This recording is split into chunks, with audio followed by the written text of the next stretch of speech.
Hello y'all on YouTube, this is Rob the Rob's Nerdy Knives. Today we have a very special review impressions of a knife that I've received in. It's one of my grails.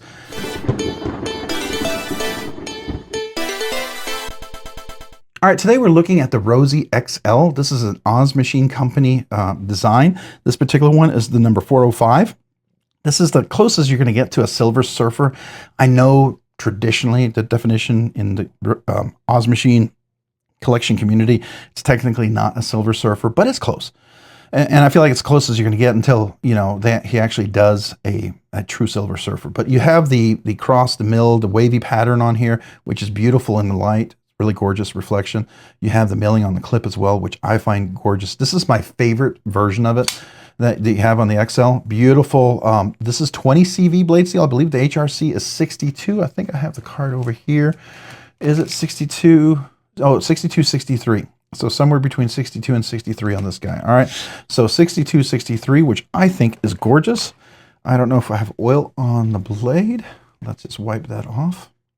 If we do, we might have a little oil on here. Okay.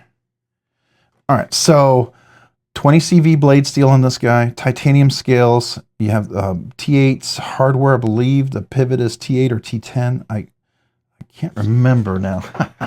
Now you gotta make me check. All right, here's the T10. So let's see, T10. No, it's T8. So here's the T8.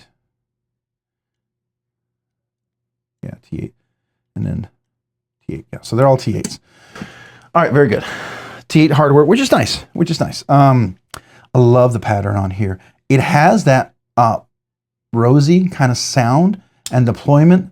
It does have the two detent ceramic balls on there that goes in and out, and it's just a very unique Oz Machine kind of feel to this knife. I really do like that. It's big. It's a lot bigger than I expect it to be, and I'll tell you, I have the original Rosie. This is what started me on those guys. I love my original Rosie. This is what got me into grail knives, this original Rosie, and this is what they traditionally called a Silver Surfer. See the nice polished clip. Polished back everywhere, the golf mill pattern, which is nice and polished. Even the blade has a kind of a polished stone wash kind of look to it. So it's a beautiful, beautiful little knife here. And this fits really well in my hand. And I was always wondering if the XL how would that work? Would it work for my hands? So I have large hands with big meaty fingers, but my fingers are a little shorter. That's always a challenge for me for my ergonomics. That's why this little guy worked great. And it's sometimes almost too small for some people. Super thin blade stock. Love this knife. This is, like I said, got me into grails, and so it has a very special place in my collection. So when I got this, I was really excited, and I can tell you that I'm probably going to sell this.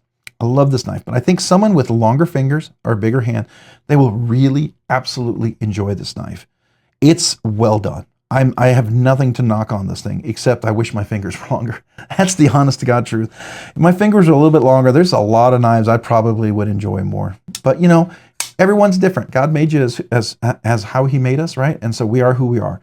And he does. I feel like God doesn't make mistakes. We may not like what he does. We may feel it's a mistake, but I feel like, you know, he's God, and we're not, and we don't know everything. And so I'm okay with that. That's my little deep thoughts for the day. You can ignore them or, you know, tell me I'm an idiot. That's fine. Either way. But I find this knife gorgeous. It has all the feeling of an Oz Machine Rosie, but it's big. And so I think you're going to figure out that I'm going to recommend this knife, but my caveat, I'm going to have a caveat in the end. All right.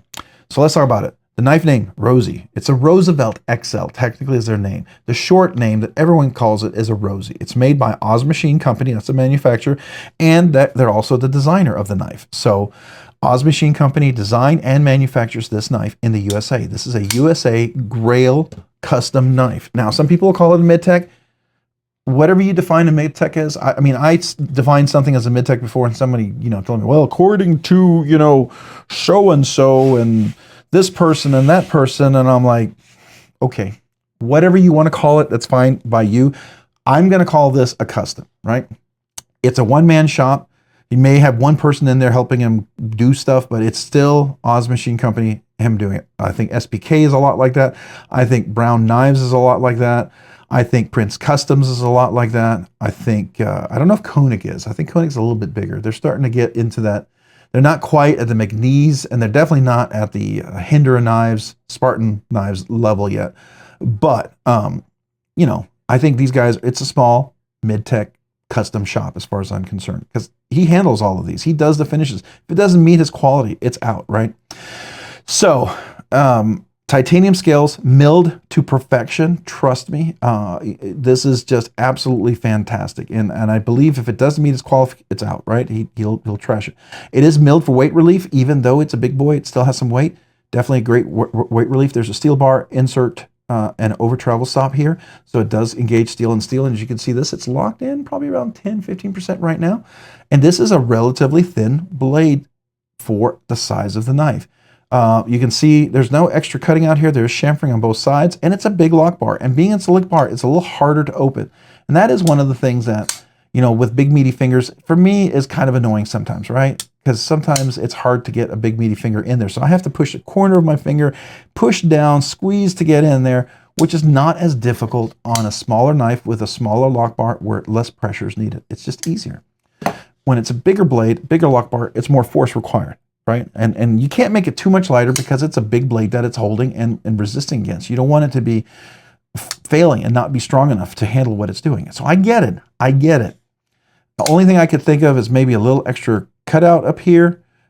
Maybe make this a little shorter. I don't know if Oz Machine, that's just not his thing. And that's fine. He's the designer. He's the guy who's going to do it, right? We buy his knives because we love his stuff. So obviously he's got something right. And I love the fact the clip is not over the cutout on the lock bar, because then it's not a pocket shredder. That is important. It's a functional mill clip with hidden hardware. Has 2 screws in the back. I love that. Really, really fantastic. I did take this apart and I put skiffs in there.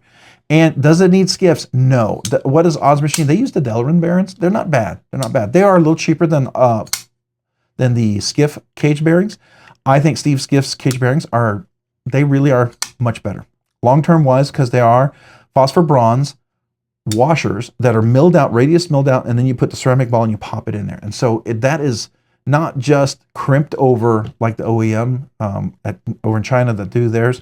It's like a phosphor bronze with a fitted ceramic ball bearing in there, and it works really nicely. It doesn't allow stuff in there, and I think it's great. So I put those in there, and I did make it a little nicer. I think so. I enjoyed that. The materials, again, 20 CV, 62, 63 HRC. We got titanium clip, milled, scale here, beautiful texturing, weight relief bearing. It's got nicely chamfered all around. Got some jimping up there, which works really great. The jimping is functional, beautiful control being so lined up. You can move over it. It's not going to kill you. Push down, you get locked in. It's a nice little swedge, nice for navigating cut. I called it like it's like a rudder on your cut. Cut through heavy plastic, heavy cardboard, leather. It allows you to turn the cut just ever so slightly. Beautiful full flat grind, goes all the way up. Nice big thumb hole, very unique, very distinctive, Rosie looking. You can get your finger, full finger, get a full deployment, and it works great both left and right-handed. And you get a crisp, satisfying deployment. It's just nice, and it's nice even in the large version as it is in the small version. The small version is definitely a little quieter. You can hear that, not quite as loud. Oh, that was weak. Sorry, guys. There's the large version, nice and easy. There's a small version. You can similar sound, similar acoustics, but the bigger version. Dead nut centered, I think I already talked about, so that's wonderful. Yep, dead nut center, really great. Blade, we talked about super thin. We'll do some measurements here in just a second, how it opens and closes. It's fantastic. Once you relieve, and gets past the now let's see here, where's the clutch? So the clutch is right there. You got to clear that clutch. So once you clear the clutch, it drops beautifully, right? So it's nice. Really, really wonderful in that regard. All right, let's do some measurements. What does this guy weigh? I think it's like 6 ounces or between 5 and 6 ounces. It's a big boy. I think I weighed it in the unboxing. 5.1 ounces. So it's not super light. Just to give you a comparison, the small one, 3.0 ounces. So 2.1 ounce, almost, I want to say 3/5 bigger. So I don't know, 60%, 66% bigger, 60% bigger, somewhere around there. So it's definitely not a small one. It's definitely bigger. Let's look at the overall length, and just to compare again, so give you the visual from the old one to the little one. All right, so the XL Rosie from the tip here to the back is 8.5 inches, right? The little Rosie from the tip to the back is just under 6 inches. I want to say 6 and probably 7/8 of an inch. Yeah, 6 7/8 of an inch. So just 1/8 of an inch under 7 inches. This one is 8.5. So you have extreme big to extreme small, right? The overall handle length area, if you look at from the finger troll intended, it's right. Yeah, you can go here. It's right at 5 inches, right? If you go in here, you don't use a finger troll, you're at 3 3/4 of an inch. Likewise over here, if you use the finger troll right as intended, it's just over 4 1/8 of an inch. If you use the small area here, it's just under 3 1/8 of an inch. So the finger troll is definitely an intended use on this knife, I believe. The blade length on this guy is 3 3/4. The actual cutting length is 3 3/4, while the blade length on the little guy is 3 inches, and the cutting length is, I want to say 2 7/8. 2 7/8. So you can see it's pretty significant. Somebody had mentioned that you have the Rosie and you have the Rosie XL. It would be nice to have a large in between. That would be cool. An in between. I could see a nice in between. Maybe that was something he'll do down the road, because there's just some people say this is a little too small. And I will say this is a little too big. I could go for an in-between knife. I think that would do really well. Something in the large realm. I think it would be cool if he ever considers it. So, all right, so that's the measurements there. Let's look at the blade stock thickness. Actually, I'll bring the Rosie back out for this one so we can kind of measure how thick is the blade, okay? So we're dealing with a blade on the Rosie XL that is 126 thousandths of an inch. That's pretty regular for most knives, but let's look at what the Rosie is. What's the regular size now? 124 thousandths of an inch. So it's not that much bigger. I didn't realize that. It's about the same. So yeah, but it's so slicey if you get out to the very tip because of the hollow grind. So it's a super slicey, super sharp knife. The big one is the same. It goes way down with this beautiful big old belly, and it becomes super, super slicey. I like that. So that's the blade stock thickness. What does this fall into? Is this even a high-end knife? No, it's way beyond. We're talking, this one is way beyond. This is at the time when these sold, they're like $850 now. I think somewhere around there. They could be even higher. I don't know. Things get more expensive. Materials get more expensive. The milling to do something like this, the polish, all that stuff costs more, right? That makes this knife more expensive. So it's not just going to be the bottom line, one. This likewise is similar. These typically sell for around $1,050 for the base model. This, to me, feels like it should be a little more. It's a more complex milling pattern. It takes a little more time. It's a little more polished as far as the scales go. You've got a stone wash that's really done nicely and very smooth. I think that adds a little bit to the value of the knife. So I'm going to guess they probably paid $1,050 with shipping and then tax. So, likely on the secondary market, I can tell you where they start selling pretty well is around $1,200, $1,250. Some models will be right at that or a little bit below. Some that are very aesthetically pleasing and attractive, like this one, will sell at $1,200 to $1,250, maybe even $1,300, depending on how desperate someone wants one, right? It's not unusual. You're not going to see these as much lower cost unless it's a beat up, banged up one. And if that's the case and you don't mind that, that's a great deal. But most people want something that's in pretty darn fine shape. Now, the good news is I didn't carry this a whole lot. I didn't use this a whole lot. It's too big. I carried it out to the backyard, did some shorts. I carried it in here in my office. I'd open it, I'd flick it. It'd be cool, have it on my desk. I thought it was really nice. And this is, I wouldn't call it brand new in the box, but it's like new in the box, right? So it's beautifully, wonderfully shaped. I hadn't sharpened the edge or anything like that. I did put skiffs in, which I think enhanced this knife. It really significantly enhanced this knife. That's just my 2 cents on that. I think it made it even better, more consistent. I feel like I have more of a consistent drop when it comes down, whereas the Delrin bearings, because it's resin, they kind of break down. At least that's my perspective on that. I could be wrong, but that's the feeling, the impression I get. All right, so it's an expensive knife. Some of you guys may think, oh, that's ridiculous. Who would spend that much? Lots of people. They sell out incredibly fast. They're highly demanded. There's a high demand for them. May not be your demand, and that's fair. If it's not for you, that's not for you, right? And by the way, if you think it's ridiculous, it's overpriced. This knife, no one paid. If you're going to comment, I guess go ahead, but it's the same old comments that many people make, and I will tell you every time that yes, people pay this much. Yes, people collect these knives. Yes, they're highly sought after. Yes, they sell out, and yes, they'll keep doing that. It's not going away because he's a great knife manufacturer. His quality is fantastic. The knives themselves are just outstanding, outstanding. If this was a large, I would absolutely have probably kept this knife. It's just XL. It's just a little too big. Still too. I want to enjoy it. I find myself at times feeling like I might drop it. I haven't, but I might drop it. And because of that, it's just at the price and the luxury of this knife, I'm just, no, I'm gonna do a catch and release. I'm gonna have experienced it, say thank you. Really was hoping it would be something that I would keep in my collection because it's beautiful. It's just so nice. It really is. It's just a little too big. I wish my fingers, for knives like this, I wish my fingers were longer. I really do. I know that's stupid, but it's just such a nice knife. My hands aren't just big enough for this one. But if you got big hands, long fingers, man, check this out. You will love this, especially if you thought this was way too small. You will love this, right? If you find this knife as a perfect size, almost just a little bit too big or just a good sized knife, that might be too big for you. I'm just telling you. But it might not. It might not. You might have big and long enough fingers, big enough hands that this works as well. I would love to have a big and small version of different knives. I find that there's some that I carry way more than the others, right? So that's the case here for this one. All right. EDC hard use collection piece. This is absolutely a collection piece. For many, this will be a safe queen. They'll never touch it. They'll keep it in their collection. It'll be something they pull out with white gloves, enjoy, carry, you know, maybe carry around the house, maybe go to something very special, be very careful how, yeah, it's definitely a collection piece. But it also, like if you're like me, every knife you have in your collection you carry, it's absolutely an EDC item. Now, is it a crazy hard use? I think it could do it. It could do it. Would I ever do it? No, no. That's the reason why I carry a fixed blade, and many times, I think I have one on me right now. I took my fixed blade off when I sit at the desk, but I have a fixed, I also carry my slip joint. I have in this particular case, I have a Medford. I have a Medford Gentleman Jack. I like to carry a slip joint. I have several slip joints. I've gotten into slip joints thanks to some of my wonderful subscribers and channel members. You know, I drank the Kool-Aid and went to the slip joint, you know, and did it. But I find it useful. I find it useful to have an alternative, especially when I have a nicer knife like this. I don't want to damage it. I don't want to do something that's going to roll the blade or something, right? Scratch it. You know, it's always nice to have a backup blade or fixed blade. So that's the reason why many times I'll carry that. I think it's a wonderful knife as far as that, but you could absolutely EDC, you could absolutely hard use. Now, if you're one of these people that have tons of money, you could probably, this would be the cheap knife for you, and you have a $5,000, $10,000 knife.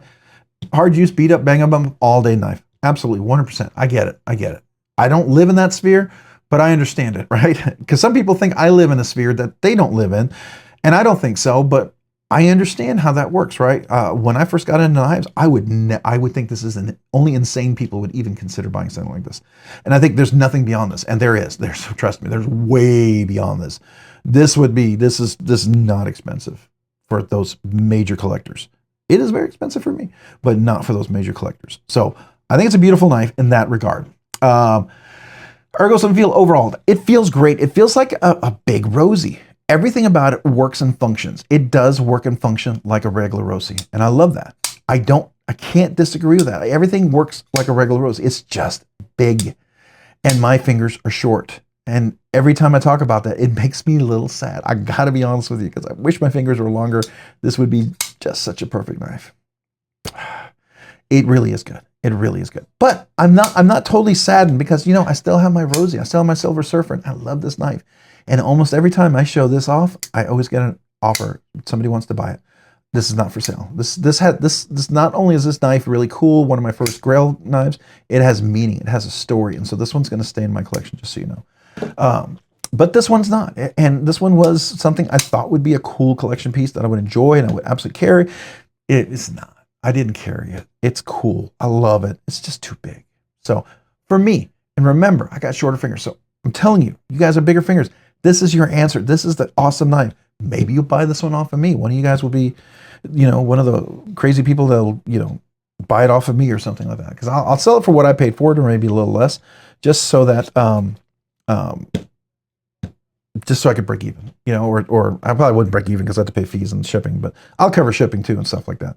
But anyways, and if I've already done this, it may be sold, just so you know. I may have already done this and may already be sold by the time I drop this video. I just thought about that because I plan to do that shortly. And I may have already listed it. And if it sells really fast, by the time you see this video, by the time it gets, you know, a week out or so, it may already be gone. So sorry. All right. Overall, it's a beautiful knife. Ergo's feels, the handles, opening, closing, the handles, the scales, the milling is so fantastic.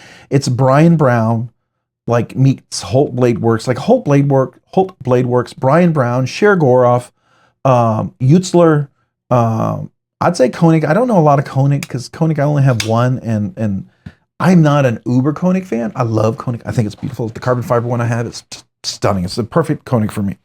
But I haven't seen any of the other stuff, and any of the other stuff tends to be so expensive that I just tune it out.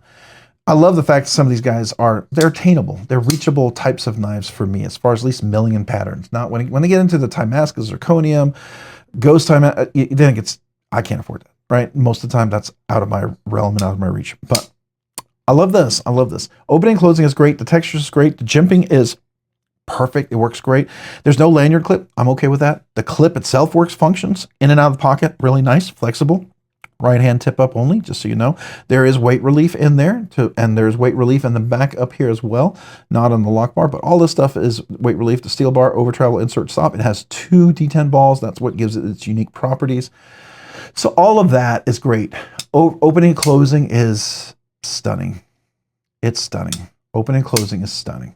It's just really wonderful, right? Just a fun knife. And I do know when I carry it more regularly, it starts to get smoother and smoother. I just haven't carried it in a while. I got it, and then I didn't really carry it much. I think I did one short or something a while back. But, that's about it. Just because it's too big. And I don't want to feel like I might drop it and it'd be too big. And, I don't want that. So there you go. That's why I'm sad to say. Now, this is not too big, and I carry this one regularly, and I love this little guy. This guy's fantastic. Yeah. But this one is great. It's just too big. So let's talk about the Fidget Factor scale. It has the best thumb fuller hole reverse and front flicking that's out there, right? I can't really quite. Okay, I stand corrected. I can get to the flat do a flat. Okay, I can open it. Can I do it left-handed? Let's see. Oh, I might. Hold on. Yeah, almost, but not. I guess I sort of can. It's not real great left-handed, but the fuller with the finger and thumb works great. Absolutely the best fuller opening knife I have. Now, watch this. You can front flip it. This does front flip. The large one front flips actually a little bit easier than the little guy. I can still front flip the little guy. You just got to get the right angle. It's not as easy, right? But you can absolutely front flip that one, but it's not as comfortable as the larger one. So, what I think of Fidget Factor, I'm going to give it a 4. The thumb hole, perfect. You get a little on there, that's why I'm giving it a 4. But it's a solid 4 because of the way everything works really great, and the extra stuff just adds a little bit to it. As far as thumb hole deployment, it's 100% for the fidgety goodness. Absolutely. If you're going to count all the little bonuses stuff, it might give it a 98. It might take a couple points off because I'm not super fan of the bonus stuff. But just for the knife itself, it's like a 3.5 on the thumb hole. I give it a 4 with the minor bonus flicks that you have. But on that 3.5, which I rounded to a 4, the overall fidgety goodness, it's 100%. It's 100%. Is it recommended? 100% recommended. Absolutely. The caveat I would say is the same for me. If you deal with my hands, you got large hands or you got smaller fingers, maybe medium, small hands, this is probably one you're going to really enjoy. And I would recommend this. I think it's an easier knife to control and handle. This might be too big for you, unless you love giant knives. And if you love giant knives, then go for it, right? But if you've got bigger hands, large, extra large hands, or longer fingers, this I really think you're going to love. I think you're really going to dig this. And because of how well this is done, it makes me want to have longer fingers. I've said it quite a few times in here. I still believe so. It's just that good. And it's just sad. I get a knife like this, and I've been wanting it, and I get it, and I'm like, oh, it just doesn't work because my hands are too short. That's happened quite a few times. But I got a chance to check it out and appreciate it. But I love the fact that I have one that I'm not without, right? I'm not without. I have my regular Rosie, and this will stay in my collection, and I love this little guy. For some it's too small. This is perfect for me. It works just fine. So, great knife, highly recommended. I think it's wonderful. I don't know if any of you guys have an XL out there. Let me know your thoughts. Let me know how you're liking yours, especially if you got bigger hands, longer fingers. I'd love to hear your thoughts, and would you agree that it's that case? It may not be, but I really feel like it would be. If my hands were just a little bit bigger, a little bit longer, it would be the case. By the way, we didn't do really a zoom, did we? Let's zoom in on this guy. Sorry. Here's the blade, beautiful full flat grind. See the nice swedge, the beautiful jimping on top. Here's that fantastic milling. Look at that beautiful milling. Then you've got the jimping on top of the blade, nice thin blade with the swedge, super thin blades there. Got the back spacer. That's wonderful. The clip, right-hand tip only, hidden hardware. Right. Then we look in here. We've got the lockup right there. Good 15-20%. Right. There's the full lock bar, and you can see the chamfering on this side, chamfering on that side. It big meaty fingers, a little more challenging to release lock, but it does work. And then you see the nice dead nut centered there as far as the blade is concerned. You just get the right angle to make sure you see that, because yeah, don't let the illusion that it's not dead nut center. It is. All right, so then we can look over here at the clip, hidden hardware. All these screws, T8s by the way. Love the little touch here on the insert over travel bar stop with the screw coming out and being polished like that. I think that's nice. You can see the weight relief on the inside on both sides. Then you can actually see the over travel stop right there. And then I don't know if you can see it in there. Can I get to see the two detent balls? I don't know if we can see that. Let me see if I can get you a view of them. All right, come on, zoom in.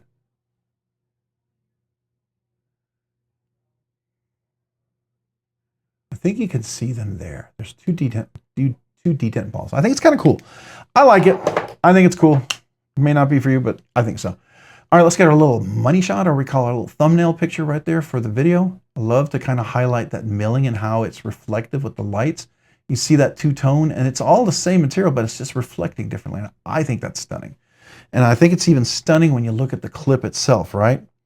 I love that part as far as the clip goes as well. And if you notice the milling, if you look straight down, by the way, the milling pattern, as it goes down like this and like that, it matches what's underneath. I know Brian Brown does that, and I think it's a cool touch. It's a beautiful touch, right? So anyway, so there you go. There's the back part right there. Again, reflective on there. I love that. All right, that is the knife. So let's talk about it. I mean, let's wrap it up. But hey, if you found this content fun, interesting, worthwhile, or informative, would you please consider hitting the like button down below? And if you've already hit that like button, maybe consider hitting the subscribe button. Subscribing and liking my videos really helps me out. Allows me to produce more content, do more things, ultimately do more things for you guys. Really, it does. Thank you. I appreciate you for being here, watching, being part of the channel, subscribing, maybe being a member. I appreciate all of that, right? Thank you. If you haven't already, hit that notification button down below so you can be notified of future content like this and other videos. And a big shout out to my channel members. Those of you who are channel members, thank you. You guys do two things for me. You encourage me to keep going. I don't do this full time. I'm part time, so it's always great to have channel members that encourage me to keep going. It revs me up. It keeps me going. So thank you. Thank you for that. The other thing is, because of your generosity and memberships, you allow me to do things way sooner than I ever thought I could. You allow me to continue to have weekly giveaways. Thank you. You allow me to check out knives that otherwise I couldn't check out because I couldn't afford the shipping. Thank you. You allow me to just really, I don't know, the channel to grow, and I appreciate you guys. So I want to do two things for you. One, I do a once a month members exclusive giveaway. Definitely above budget banger, $100 or more knife, something nice that you could win or maybe give away. That's for each month. We'll do a members giveaway. And then the other thing is I do a channel member sticker and a little thank you note. So if you became a brand new channel member, I'd love to send you a channel sticker and a little thank you note. Kind of could apply if you've been a member all along, or you were a member and became a member again, and you've never asked for a sticker, you've never received a sticker. Email me as well with your name and address. I'd love to mail that to you. My small way to say thank you, that I appreciate you. Just know that. So that's the two things I do. If you're interested in being a channel member, check out the link, the description down below. There's a link for 3 different tiers. Love to have you. Don't ever feel obligated. Only do it if you want to. But I'm honored if you are. Thank you. If you haven't already, check me out over on Instagram at robs_nerdy_knives. Again, that's on Instagram at robs_nerdy_knives. Thanks so much for watching. Have a great day and a great week. Bye.